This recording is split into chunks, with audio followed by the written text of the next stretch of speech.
the district lines. Joining me now is Justin Pearson. He's a Tennessee state representative. He's the Democratic candidate for Congress in Tennessee's 9th district, and he is the projected winner of today's primary race. Congratulations on your victory tonight. Hey, thanks so much. All glory be to God. How are you feeling about it? I feel amazing, truly. This movement is growing. People are fired up, and we understand that even though the odds seem long, they are not impossible. And what is happening in Tennessee in the 15 counties that I've been traveling up and down since the new districts were drawn is that people are tired of the billionaire class profiting off of the pain of the working class. People want to see an increase in their wages, a decrease in their costs, expanding access to health care, and a stop and an end to all these toxic data centers. And that's across the spectrum for Republicans, Democrats, and independents. And so now what we need are investments in the South financially and people power. So I want to talk to you about the data centers and the topics that you're interested in. You know, I always like having you on here because we have these discussions. But I have to ask you the obvious question first. This district that you just won the nomination in was specifically redistricted so that a guy like you couldn't win. Or a Democrat couldn't win. Talk to me about that. You've gone from a relatively steady job that you've had for the last few years into something that looks remarkably uncertain. Give me your thought process on this. Absolutely. Yeah. I mean, they changed the rules in the middle of the game because they know they can't win without cheating. They're trying to cheat to steal a congressional seat because their ideas are old. People don't want the culture wars of old. They understand all of the positions that they're holding of yesteryear actually are detrimental to our lives right here and right now. First, they were against endless wars, and now they're supporting endless wars that's increasing grocery and gas prices. First, they were pro states' rights and local control, but now if the president tells them to jump, they say how high, right? They're unprincipled people who are calling themselves public servants while really only serving their own interest, buying and trading stocks and things like that, becoming multimillionaires while their districts get poorer. That isn't what people in Tennessee want anymore. And so, again, they drew it to try and stop us, but really they fired up more people than we could have ever imagined. We saw historic increases in turnout in early voting. We saw historic increases in turnout today in the primary across all 15 counties. And I think that's only going to grow as we get more volunteers, as we get more people investing, and as we get more people seeing that the South is a place that deserves and needs investment. It isn't a place that needs to be overlooked. We can't bow down to white supremacy and to racism and to racist maps drawn after the Cali decision. We have to say the vision we want for Tennessee and for our country is worth everything that we've got. And that's why I'm running, and that's why our team is excited and our movement is growing.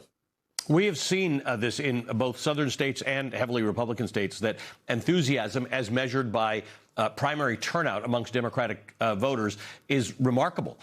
In some cases, getting up toward, in Michigan, I think it was almost up toward presidential primary level. And people are very, very, as you say, fired up.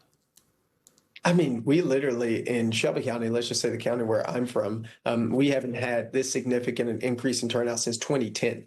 Wow. That was the last time numbers were this high. And so there's a lot of energy in the wake of, honestly, the Cali decision and in the wake of just the reality that the president has created his own murderous task force in our city that's killed 4 Black men. The ICE agents are separating families and communities. And people do not want to live in a country where everything is to the benefit of those at the top and everything else hurts the rest of us working class people. And I think the reality that is setting in for a lot of folks in Tennessee is that we have to go in a different direction. And that's taking people to the polls in ways that they have not been before. And it is our opportunity over the next 89 days to capitalize on that passion and on that energy and on that vision, not of a division, which is what the other side is going to be offering. I was talking to the candidate who won the Democratic gubernatorial race primary in Kansas yesterday, and we've been talking about data centers. This, as you said, this seems to capture the imagination across the political spectrum. Tell me why that is, because clearly there is some benefit to us, and we will all benefit one day from the things that AI will be able to do that we can't do as humankind. But somehow people feel they're getting dealt a raw deal by these data centers that the federal government refuses to regulate and seem to be run by a whole bunch of rich people who can manage to get things done the way they want it done. Exactly. I think what data centers present is just the truth about our country, that billionaires are able to run over everyday people because they have access to power and resources that we do not. In Memphis and Shelby County, Elon Musk is killing our community with 69 illegal gas turbines right now in violation of the Clean Air Act and the EPA's own regulations. And yet the Department of Justice has tried to enter into a lawsuit saying that we need to allow them to keep killing our community so that they can kill people in Iran with Grok, the technology that's used by Elon Musk. You nor I or regular folks are able to do that. And when our water, millions of gallons of our water are being used, our air is being polluted, we know that billionaires are the ones who are benefiting and we are suffering. And that's what's uniting us all across the country. So obviously you speak the language of somebody who has inherited the fight of the civil rights, right? The idea that there is a rollback that is going on across this United States and across the South back to the days before the Civil Rights Act. On the other hand, you've identified a whole bunch of issues, affordability, the war in Iraq, the handling of the economy, AI centers, that would have cross-party appeal. Is that going to be of any use to you? Do you think that there are independents, for instance, who voted Republican in the last election who may cast a ballot for you because you're talking about the issues that you believe they care about?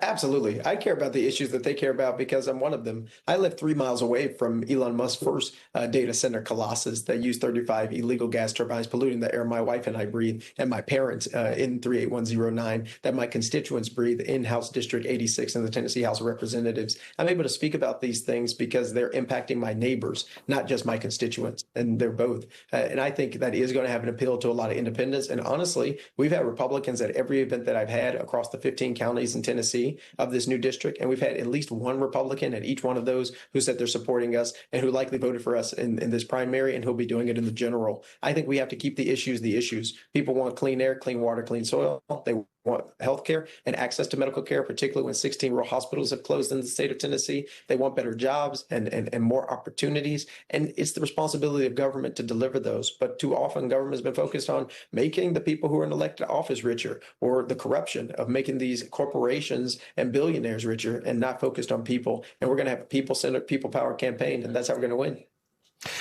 You've commented on the fact that culture wars that you think Donald Trump and Republicans are engaging in don't work when people are struggling. I mean, they work if people are economically fine. But right now, people have really basic questions. In fact, a lot of people voted for Republicans and Donald Trump on a promise that somehow they would create greater affordability and lower inflation than preceded them. Didn't happen. That's right. I mean, they know they've been lied to. And the reality is, it's really clear, actually, in the case of data centers, that they've been lied to for the benefit of a small group of people.